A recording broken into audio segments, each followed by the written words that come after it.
Hello दोस्तों, स्वागत है आपका हमारे YouTube चैनल आज क्लासेस पे। जैसा कि हमने कम्युनिटी पोस्ट किया था कि आपको हम 5 नंबर कंफर्म कर देंगे फिजिक्स के। तो आज सबसे इम्पोर्टेंट प्रश्न को लाए हैं जो बार बार परीक्षा में पूछा जाता है, गॉस का नियम, और उसको सत्यापित कीजिए। पूरे YouTube पे सबसे इजीली एक्सप्लेन करके और बहुत ही छोटे में आपको हम सिद्ध करके दिखाने वाले हैं गॉस के नियम। तो हमारे साथ बने रहिए, चलिए शुरू करते हैं। तो सबसे पहले गॉस का पूरा नाम कार्ल फ्रेडरिक गॉस है, ठीक है ना।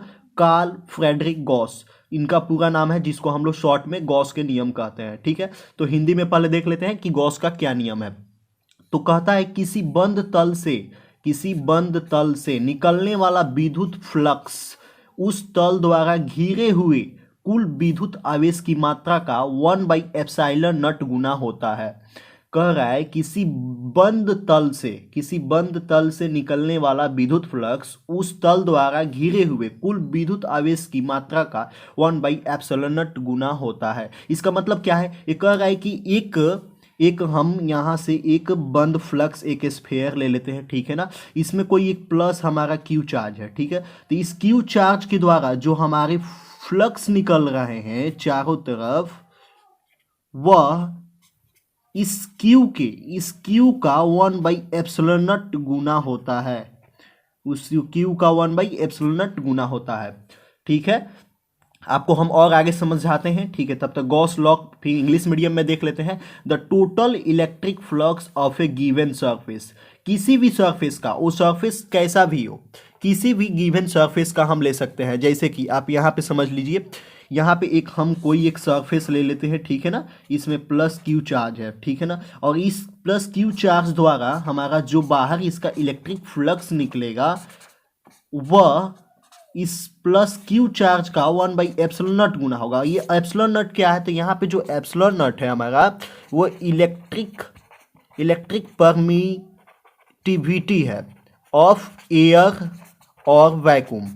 ये वैक्यूम का या एयर का प्रावैधुतांक है, जिसको हम लोग बोलते हैं, ठीक। जहाँ हमारा क्यू क्या है, जहाँ हमारा क्यू चार्ज है, और फाई जो है फ्लक्स है, और एप्सिलॉन नॉट हमारा इलेक्ट्रिक परमिटिविटी है ऑफ एयर और वैक्यूम की। तो ये एयर और वैक्यूम जो होती है क्या होती है? तो जो ये हमारा एक एरिया लिए हुए हैं, मान के चलिए कोई भी एक एरिया हम कंसिडर कर लेते हैं, इसमें प्लस क्यू चार्ज है, तो जो एरिया है इसमें या तो एयर हो सकता है या वैक्यूम हो सकता है। तो ये दो कंडीशन हम ले सकते हैं, क्योंकि इसके अंदर है, इससे जो हमारा फ्लक्सेस निकलती हैं वो 1/एप्सिलॉन नॉट के बराबर होती हैं, ठीक है ना। यानी कि फाई इज इक्वल टू Q/एप्सिलॉन नॉट, और यही जो है हमारा Q/एप्सिलॉन नॉट हमको सिद्ध करना है। तो फाई बराबर Q/एप्सिलॉन naught. The total electric flux of a given surface is equal to 1/एप्सिलॉन naught times of the total charge enclosed in it. यानी कि किसी एक सरफेस के अंदर जो चार्ज हमारा इनक्लोज्ड है, बंद है, किसी बंद तल में जो विद्युत फ्लक्स हमारा है, उस तल से घिरा हुआ जो हमारा इसके अंदर चार्ज है, इससे जो विद्युत फ्लक्स निकल रही है उसका 1/एप्सिलॉन नॉट गुना होता है, ठीक है। तो हम इसको प्रूफ करते हैं लोग। तो इसको सत्यापन में हम लोग क्या करेंगे, तो एक फिगर ड्रॉ करते हैं, ठीक है ना। यहाँ पर देख लीजिए, हमने एक सर्कल को ड्रॉ किया हुआ है, ठीक है। लेट से ये एक सर्कल है, ठीक है। इस सर्कल के अंदर एक प्लस क्यू चार्ज हमारा है, और इस प्लस क्यू चार्ज द्वारा इसके बाउंड्री पे हमारा क्या है, इलेक्ट्रिक जो फील्ड है वो ई है। और यहाँ पे एक हम छोटा सा एरिया कंसीडर करते हैं, इस एरिया को हम लोग डी ए बोलेंगे, ठीक है ना। और ये टोटल एरिया हमारा ए है, ठीक है। और ये हम क्या करेंगे, यहाँ पे डी ए और ये जो ई है, इन दोनों का डायरेक्शन है वो सेम है, ठीक है ना। क्योंकि प्लस क्यू द्वारा यहाँ पे जो फोर्स लगाया जाएगा वो सेम डायरेक्शन में है, तो ये दोनों एक ही पे हो जाएगा। तो इसके बीच एंगल कितना बनेगा, 0 डिग्री, और थीटा बराबर 0 डिग्री बनेगा। तो कस, क्योंकि जब ये डॉट प्रोडक्ट लेंगे, यहाँ पे देख लीजिए प्रूफ में लिखेंगे हम लोग, गोला के अंदर कुल flux, total flux in the sphere. तो ये हमारा क्योंकि इंक्लूड सरफेस लेना है, तो हम टोटल इंटीग्रल को क्लोज्ड कर देंगे। टोटल इंटीग्रल जब हमारा क्लोज्ड हो जाएगा तो ये डी फाई बराबर यहाँ पे इंटीग्रल लिए हैं ई डॉट डी ए हो जाएगा, ई डॉट डी ए, क्योंकि यहाँ पे हमारा ई डॉट डी ए इसलिए हो जाएगा, डॉट प्रोडक्ट लेंगे क्योंकि हमारा ई जो है इलेक्ट्रिक फील्ड और डी ए है जो इस छोटे से क्षेत्र के बारे में। इसका यहाँ पे भी अगर निकालें, ये प्रत्येक जगह पे यहाँ पे भी अगर निकालें तो उतना ही आएगा, यानी कि हमारा ई ही फोर्स लगेगा और डी ए एरिया पे ही लगेगा, तो प्रत्येक जगह पे सेम फोर्स लगेगा। इसको समझाने के लिए देखिए यहाँ पे भी हमने किया हुआ है।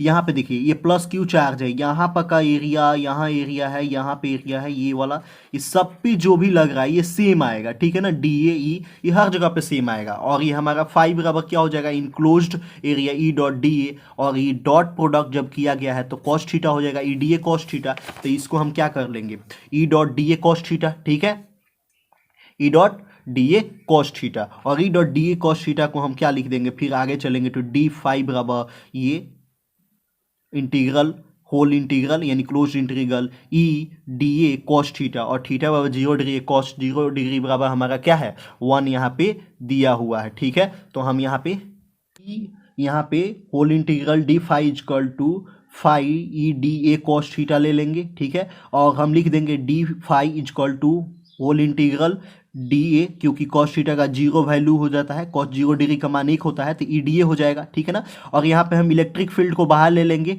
ठीक है ना, तो ये हो जाएगा d phi close integral d phi equal to E D A, ठीक है। यहाँ तक कोई दिक्कत। फिर इसके बाद हम आगे फाई बराबर, क्योंकि जब इंटीग्रल से डी फाई को बाहर निकाले जाएगा तो वो फाई हो जाएगा, और हमारा डी ए को भी जब होल इंटीग्रल से बाहर निकाला जाएगा तो ए हो जाएगा, तो फाई बराबर हो जाएगा हमारा ई डॉट ए, ठीक है ना, वेक्टर ए। और यहाँ पर हमारा जानते हैं कि ए जो है किसका है, स्फेयर का, यानी कि गोला का एरिया है, एरिया ऑफ स्फेयर जो हम लिए हुए हैं क्या होता है 4 pi square, 4 pi r square, ठीक है। ये हमारा हो जाता है 4 पाई आर स्क्वायर। और हमारा ई बराबर हम क्या जानते हैं, इलेक्ट्रिक फील्ड बराबर ई बराबर हम जानते हैं 1/4 epsilon naught r square into q, या इसी को लिख सकते हैं क्यू बाटा 4 pi epsilon naught r square, ठीक है। तो हम यहाँ पे देखिए लिखे हुए भी हैं, and E equal to q by 4 pi epsilon naught r square. Value को पुट कर देते हैं हम, तो ये फाई इक्वल टू हो जाएगा q by 4 pi epsilon naught r square dot, और ए का वैल्यू जानते हैं 4 पाई आर स्क्वायर, तो 4 पाई आर स्क्वायर से 4 पाई आर स्क्वायर कट जाएगा, बच जाएगा हमारा phi equal to q by epsilon naught. और ये क्यू बाई एप्सिलॉन नॉट ही हमारा क्या है, गॉस का नियम है, और ये गॉस लॉ है, और ये हमारा प्रूव हो गया, ठीक है। तो वीडियो कैसा लगा कमेंट करके जरूर बताएं, और आप किस को देखना चाहते हैं और किस टॉपिक के बारे में आप जानना चाहते हैं इजीली एक्सप्लेन करके बताएंगे। और हाँ, इसका अगर आपको पीडीएफ लिंक चाहिए तो हम अपने टेलीग्राम चैनल पे डाल देते हैं, आप वहाँ से जाकर इसका पीडीएफ डाउनलोड कर लीजिएगा, ठीक है। धन्यवाद।